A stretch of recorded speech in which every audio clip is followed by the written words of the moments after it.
about the things. And welcome to Corner Cafe. I'm Rachel Maines, and I am very thrilled about this guest. We have Kim Monson on the show. Welcome to Corner Cafe, Kim. Oh, Rachel, it's great to be here with you. Love having you here, and I'm honored to fill in from time to time for your radio show. It is a jam-packed show, and it's such an educational show for me too. Rachel, you do such a great job, and it is so fun to have you behind the boards. And what you're referring to is the Kim Monson Show, which is on KLZ, a sister station. So KLZ 560, Monday through Friday, 6 to 8 a.m. live, and then the first hour is rebroadcast 1 to 2 in the afternoon. Second hour is 10 to 11 at night. But it's always fun to have you behind the boards. I love it, and I learn so much when I'm behind the board. You do a lot of research for your program. You have great guests. So give the listeners to Corner Cafe just, some history of your show and what your goal is, your vision is for the Kim Monson Show. Well, our goal is to help people be informed, to get their brain around the ideas that are facing us, the issues every day. And so we look at these issues through this lens of freedom versus force, because ultimately, Rachel, that's kind of how things come down, is freedom or force. And people really, I think, love freedom. And so we try to look at these issues through that lens and get truth and clarity and try to get through all this chaos that is just thrown at us each and every day. And as you mentioned, I'm blessed with amazing guests, amazing conversations, and I've learned a lot over the last 6.5 years. I'm 6.5 years solo, which is hard to believe. Wow. And it's just a great blessing and honor to get to do this. It's a lot of work to have a radio show, especially your show live and, in the format. And congratulations on the 6 years. I know you put a lot of hard work into it, and it's not a small task. It's a big responsibility to do what you do. Well, thank you. And yes, it is. No doubt about it. In live radio, it's fast and furious. You never know what's going to happen. In fact, you were behind the boards, and we ended up with. I was traveling, and it had the potential to be a disaster, and you were able to step in and rescue it. Well, you got to think on your feet, in radio for sure. So you have to learn to kind of, okay, calm, this is going to work out, and just have faith that, it's all going to work out. And usually it does. So it does. And that's a good life lesson too. Yes, for sure. Well, the big question, Kim, I have today is, have we taken the United States of America for granted as the U.S. citizens? And I believe we have, and making it personal to myself, I know that I have. A lot of times I don't appreciate the freedom I have, and then a lot of times I don't get involved in politics like you are, and actually do something tangible to make sure that we don't take our freedom for granted. Well, you bring up such an excellent point. I end my America's Veteran Story show, which is my other show on Sunday afternoons, and I've interviewed so many different veterans, and that precipitated from a trip I took in 2016 with a group that accompanied 4 D-Day veterans back to Normandy, France for the 72nd anniversary of the World War II landings. And it was at that point, Rachel, that I realized, oh my gosh, we have what we have.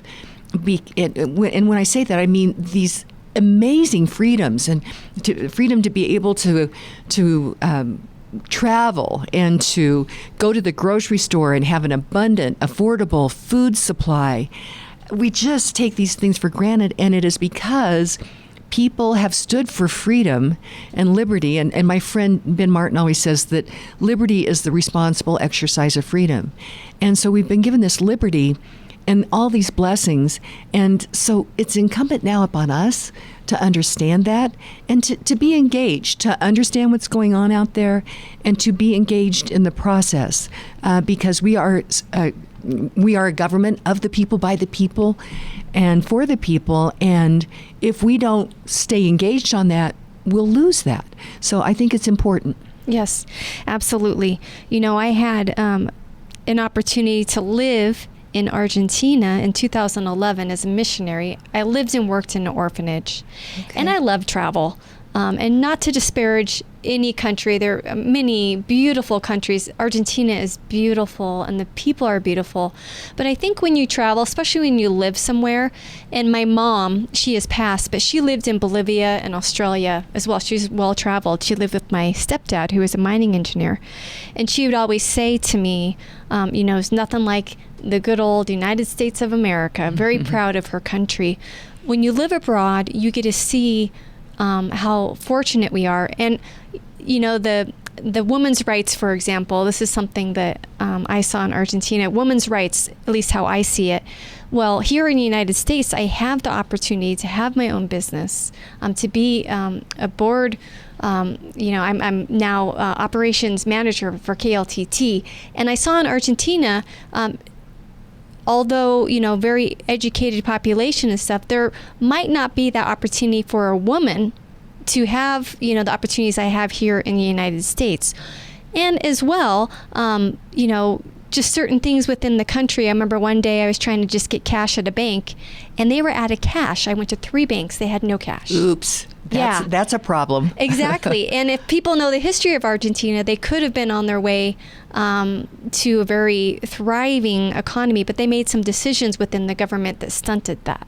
And I don't know the history for sure, but I imagine that those decisions were probably putting people in place that used force instead of freedom. And then what comes out of that is shortages of things, prices go up, quality goes down.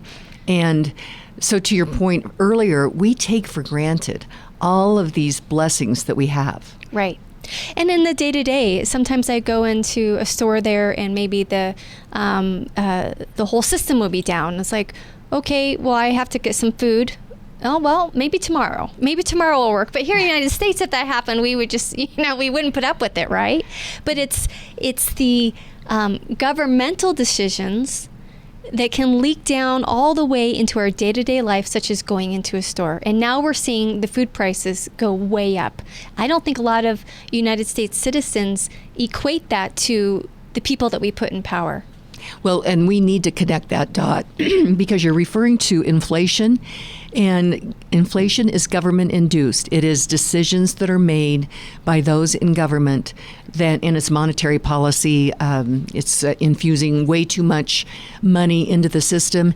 And those are government decisions that are made, and that is what causes inflation. So you're right. We need to connect that dot so that people understand that. Yeah, and Kim, with your show, that's what you're doing. You're connecting the dots. You have guests on who are in from all walks of life, some in the government and stuff. So you do a very good job of connecting the dots. Let's talk about, now how we can create, if you will, a revolution of people seeing the dots connected, and then how we move forward. What's your vision with that as your radio show is out there connecting to the community? You're out there connecting to the community. How do you go about connecting the dots? Well, that's what we try to do on a consistent basis. And so it's a process for me. I'm learning sometimes as I'm connecting the dots on the air. And you mentioned revolution. I think the revolution is in this battle of ideas. Ideas are so powerful. And we have, I think, gotten fat and happy with all these blessings. And I think a lot of people don't realize that they really are at risk. And so when you start to see prices at the grocery store, the next thing that could happen would be shortages. And we don't even have that in our brains right now. And It doesn't have to be that way. So what we need to do is, I guess that revolution, if you will, is to put government back in that limited role that it's supposed to be under our Constitution, under this idea of the vision of the Declaration that all men are created equal, and with these rights from God of life, liberty, and pursuit of happiness. These are beautiful principles, and we need to be instilling them again in ourselves and also in our children, our grandchildren. That's the kind of thing is this revolution of these ideas to reclaim our liberty and our freedom. Right. And I think a big way to do that, too, is the educational system. As the educational system has got hijacked, I noticed when I went to CU Boulder, but I was already solid within my faith and my ideas, if you will. I was very curious as a kid. And I had a great father. And we talked a lot about this kind of stuff. But how do we take back the educational system? I know a lot of people are homeschooling, and people are sending their kids to private school. What are some ways in which we, as the revolution, if you will, can take back the education?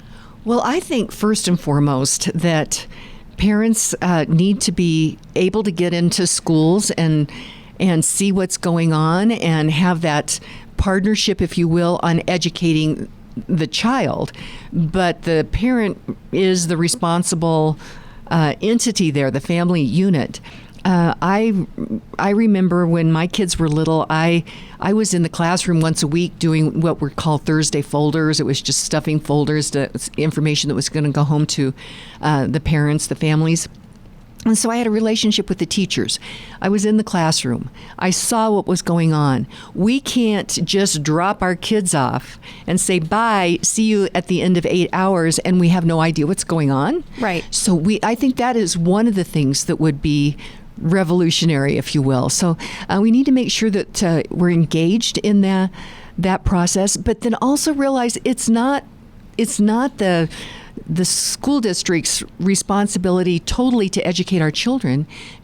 We need to be talking with them about ideas and helping them learn to read and write. I didn't realize that they were taking cursive and penmanship out of the curriculum. And learning how to write and penmanship, it's a great exercise just from the brain to the hand. And so we're selling our kids short on that. And you mentioned you had a great father. I did too.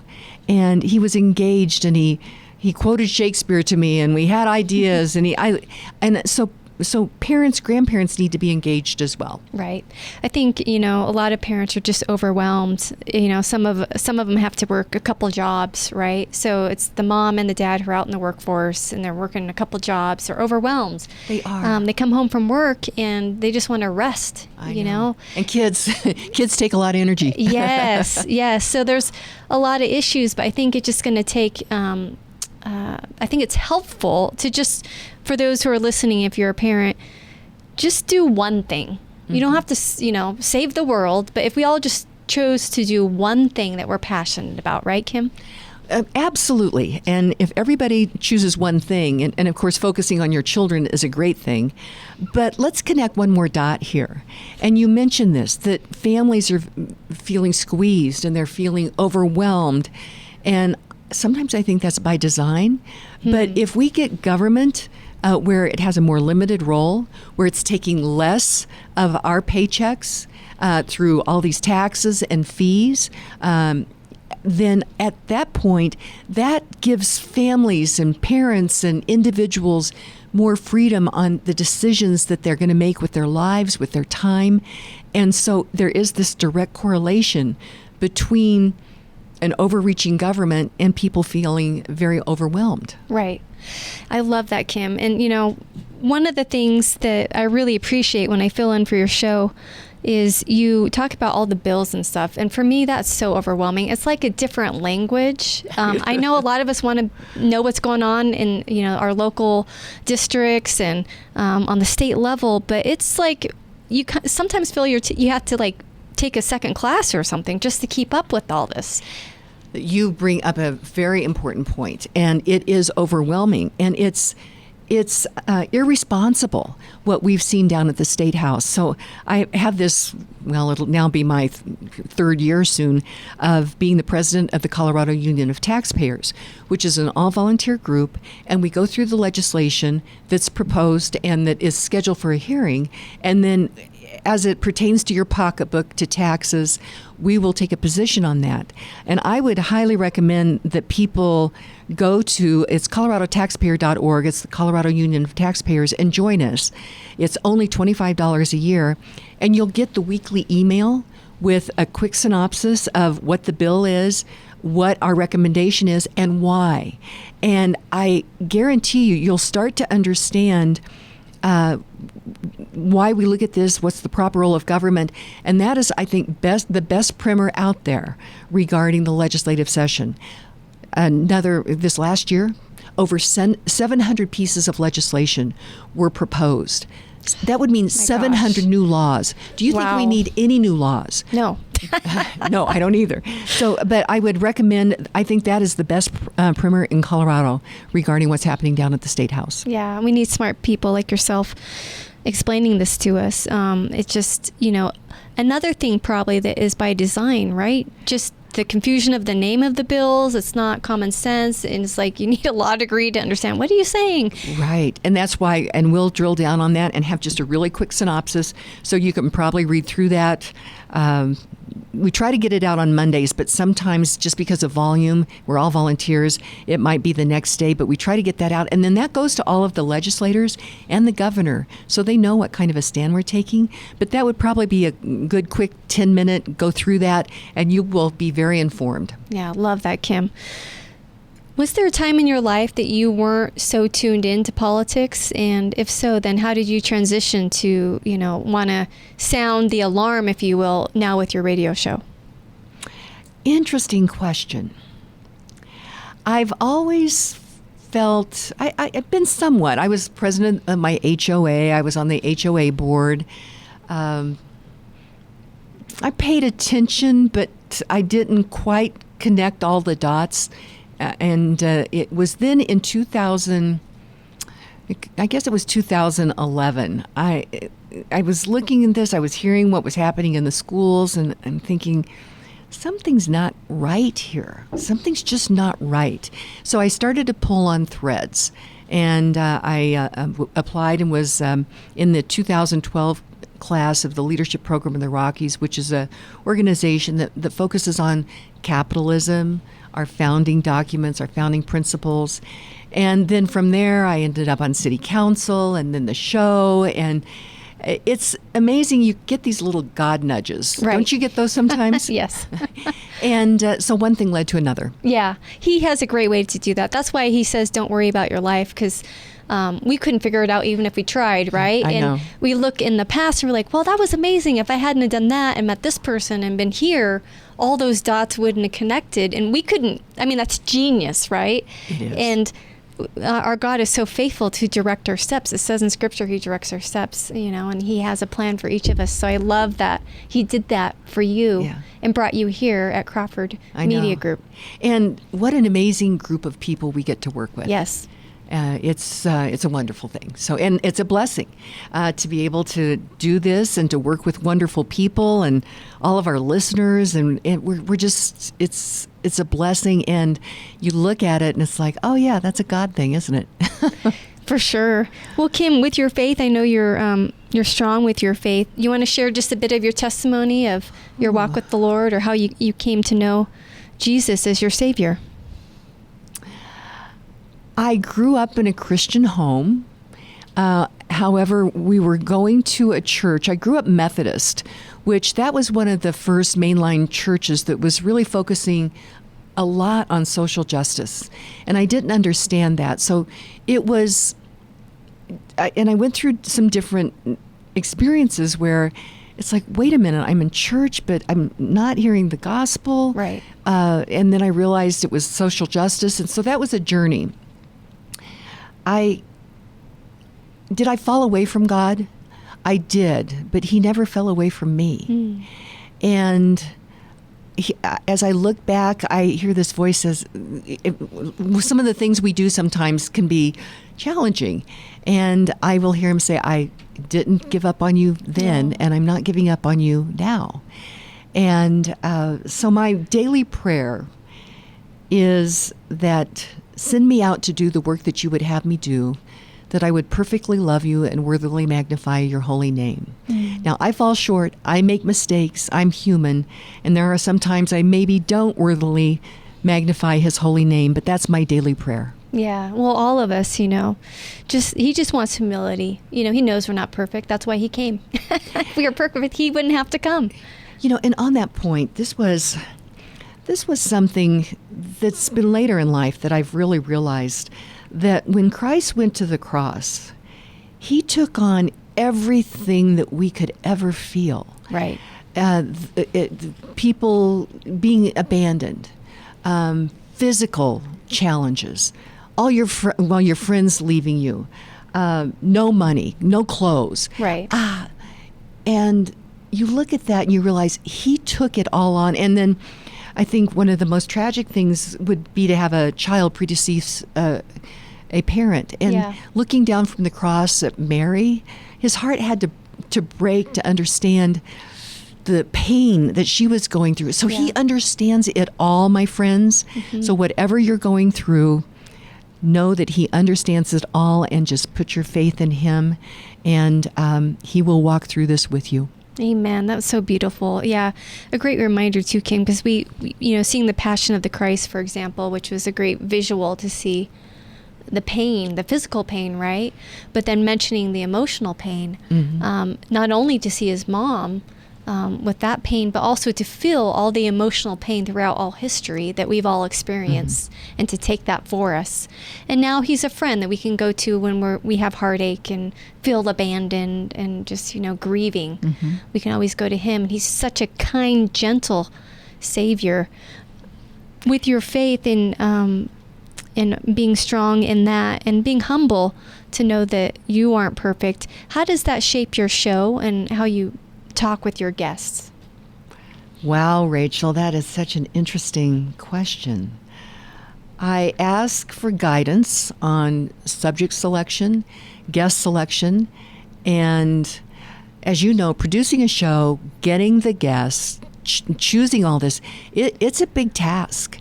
And I like to try to have all my guests nailed down by Thursday, if at all possible. But there's been some times where there's a hole, and it's like, who is supposed to be here? And God delivers. Yeah. It's not a crazy thing. It's an amazing thing. Right. I love that. Yeah. When we just kind of slow down and just ask him, hey, what should I do with this hour? What should I do with this day? Or what do you want me to say to this person who's right in front of me? He always is faithful to answer. A lot of people feel that we should separate religion from politics, our faith from politics. And we have a disconnect, I believe, here in the United States, which is my belief, obviously that the founders came because they wanted freedom of religion. They didn't want to be hindered to practice their faith, and they didn't want to be persecuted for their faith either. So they wanted a society that's free. Now, I would assume that the Lord wants us to be in a free society and cherish what we have here. No matter if we do or not, we're still believers, and we know that there are believers who are being persecuted in other countries because they don't have freedom of religion. So once again, kind of going back around the circle to point out that Christians here in the United States, we are so blessed. We can share the gospel. We can practice our religion. This isn't the case for a lot of countries. And I'm hoping that we continue moving forward to have this freedom. So my question to you, Kim, is, does God care about the United States of America and politics? Absolutely. And what you're referring to was a letter that all that is based on, that Thomas Jefferson sent to a Baptist group, guaranteeing them that there would not be a state-run religion. But yet, godly people that are focused on the Christian values. The United States of America and Christian values match up so beautifully because in America, individual freedom is paramount, and property rights and all these things, but that all men are created equal with these rights of life, liberty, and pursuit of happiness. And when you look at Christ went to the cross for each individual so that they could have a relationship with him. So I think that those two things are so closely correlated. And I realize this may sound a little bit political, and I am going to make a plug for a documentary that I have the great honor to be part of, a climate conversation, which is just a great conversation about this narrative out there, bringing in scientists and experts. But when And I actually posed this question to Supreme Court Justice Antonin Scalia before he passed on about religion. I said, okay, if in the Constitution it says that we are supposed to have freedom of religion, which means that government is not supposed to have a religion. So that means that we shouldn't be using government to force things. Right. And if religion could be, the definition of that could be a belief system, Yeah. well, then you take a look at this belief system of this whole environmental movement, and you see that as a religion, and you Right. see government pushing that. And I said, is that not unconstitutional? Right. And his response to me was, cute. Okay. And I was on city council at the time. I was talking to the city attorney and told him that. And he said, that is interesting. If he wasn't really thinking about that, he might have berated you a bit. And so anyway, that's a question I like to pose to people, because in a way we have state-run religions Right. with some of these different agenda items out there. Totally agree, Kim. I've had separate conversations with people about just like the secular humanism, which I think is a religion, and secular humanism is in all colleges. So that belief Good point. system as well, and then to have policy that is promoting secular humanism, So yeah, I pray that the United States can go back to freedom of religion, where it's not state religion anywhere, whether it be the climate folks or the secular humanism. And I actually can merge those together. I would say climate folks and secular humanism probably is the same belief system to majority of it. Probably. But I have seen your documentary, and I highly recommend listeners to definitely check that out. Kim, how can our listeners watch the documentary, and then if you can give the times that your show is on, they can listen? Okay. Climate Conversation, you can watch that for free at climateconversation.com. And we've started a podcast series with experts as well, so it's really fantastic. My website is Kim Monson, MONSON.com. We're on Monday through Friday, 6 to 8 a.m., and with rebroadcast 1 to 2 in the afternoon and 10 to 11 at night. And then also podcasts of the show go to Spotify and iTunes. Perfect. And Kim, how can you encourage us, just once again talking about how overwhelming it can be to get involved? And you listen to the news, and I know sometimes I just have to turn it off because it's like, well, you feel like you can't make a difference. It's just too overwhelming. That's how we feel. I think that's by design, Rachel. And so remember that each of us, first of all, we stand on the shoulders of giants, and we are here for this moment.